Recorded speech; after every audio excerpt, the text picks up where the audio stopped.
drifting left. We are here in Aguascalientes. Machu Picchu. Clouds rolling in. Turns out they get 80 inches of rain a year here. We are soaking wet. The rain has come and gone a bunch of times while we've been waiting for it to clear up. But the view is to die for. It's finally clear. They say that 60% of Machu Picchu is actually built underground.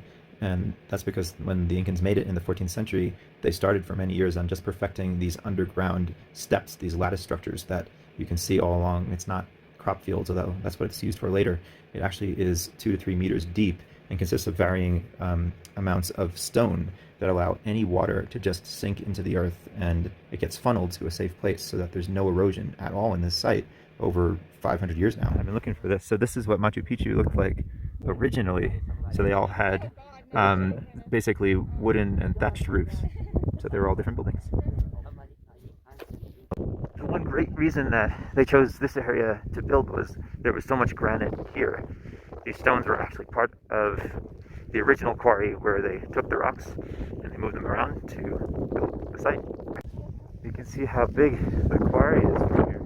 Ago when Columbus was trying to prove the earth wasn't flat, these people already had known the 4 cardinal directions. The stone also points out the 4 large mountain peaks, 1 in each direction. This huge place that's taking us over an hour just to walk through has a fascinatingly short-lived history. It was built as a royal palace at the peak of the Incan Empire, which in itself only lasted like 100 or so years, and came to an abrupt end when they were slaughtered by the Spanish conquistador Pizarro, who came over right while they were being ravaged by smallpox and a civil war.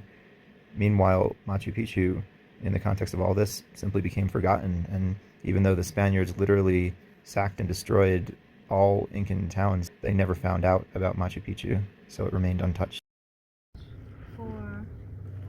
The Sun Temple was the most sacred place, and it was built directly on bedrock. Over here, the priest's home, the one who wanted the Sun Temple, had very strong construction, and these homes down here are the workers' homes. You can see the stonework is nice, but not as good. This is one of 16 original fountains in Machu Picchu. In addition to building the entire Machu Picchu site without using any concrete or mortar, they also had aqueducts going all the way from the tops of the mountains to provide them water. Hey guys. Huayna Picchu Mountain closed this year, unfortunately. There were terraces all the way up there that were built by the Incas. They're still there. On our way back comes Machu Picchu mountain. We got soaked, so Eric is drying out his jacket.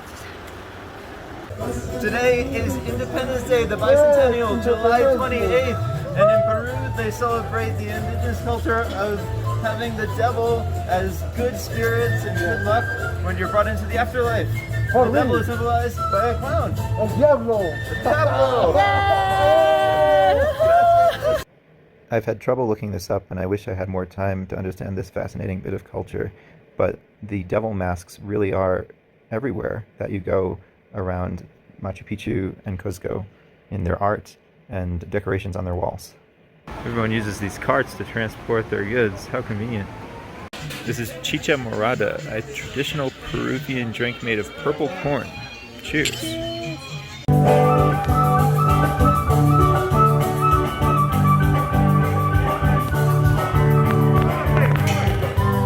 The 3 sacred animals in Incan culture were the condor, the puma, and the snake, respectively representing the heavens, the earth, and the underworld.